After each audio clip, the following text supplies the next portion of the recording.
From the icy lands of northern Europe, Sweden, a neutral nation, has always sought to build tanks in its own unique way.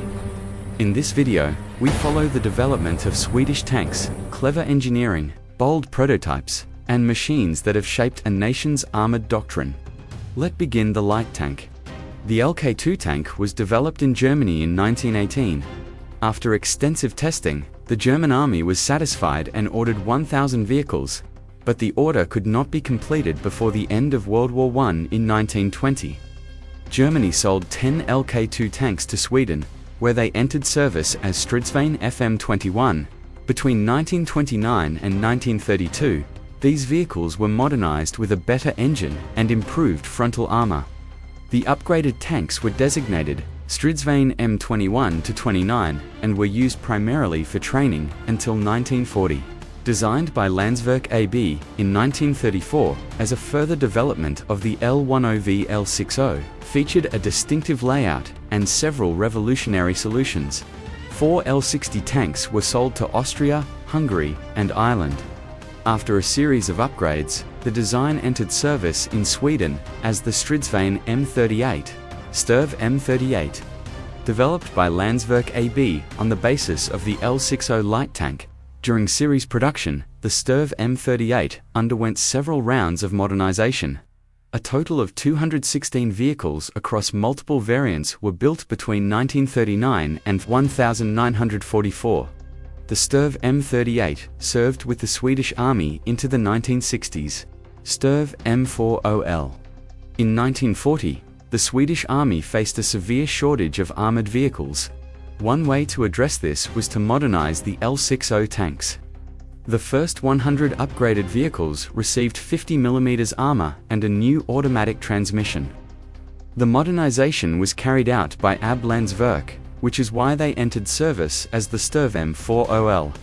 Later, tanks produced at the Karlstad factory were fitted with an even better engine, suspension, and armor, and were designated Sturv M40K. Next, the medium tank. Landsverk began developing the Largo medium tank in 1936.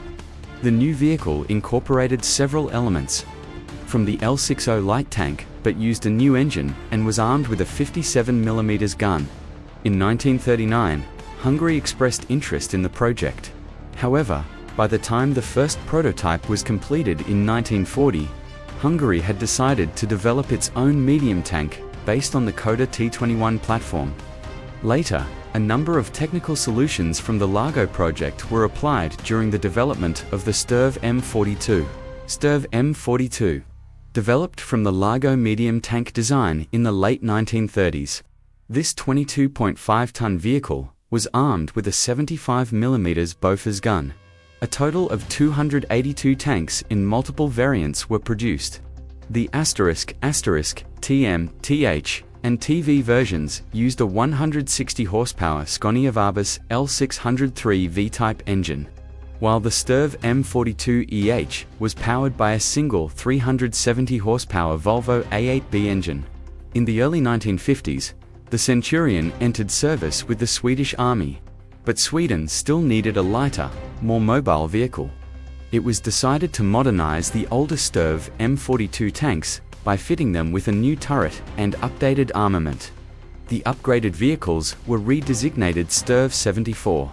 A total of 225 were produced between 1957 and 1960, and the Swedish Army continued to use them until late 1984.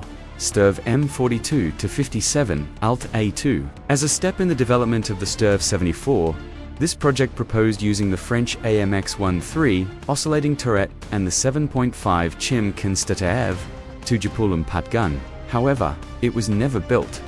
In the late 1940s, Landsverk developed several tank designs primarily for export. The medium tank Sturv Leo was the heaviest of them, weighing up to 25 tons. The Swedish Army also showed interest in the project, but Sturv Leo offered no clear advantages over comparable foreign alternatives that could be purchased instead. In the end, the Swedish Army chose a different program. UDS 14 was a tank project developed by Bofors. It featured an advanced autoloader and a hydraulic suspension system that allowed the tank to lower its gun extremely far for ambush tactics.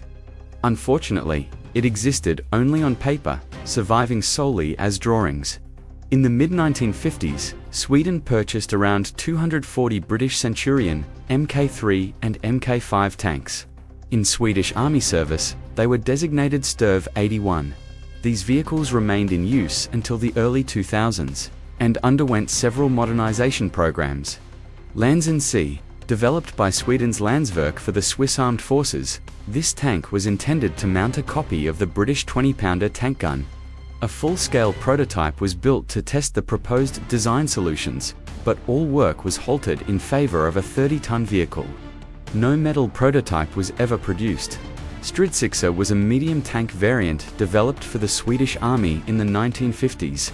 The project used several unusual engineering solutions, including a 105mm gun-mounted off-center in the turret.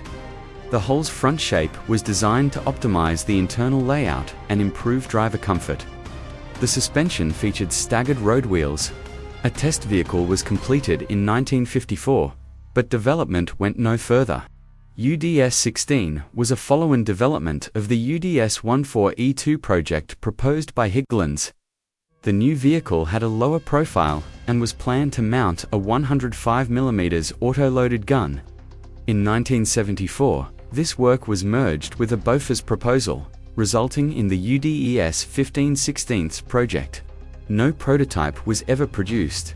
One of several UDES-03 concepts, featuring a turret-mounted gun and an IKV-91-based hull. Development ran in parallel with the UDES-14 project. It incorporated advanced technologies such as hydropneumatic suspension and a 3-round automatic magazine.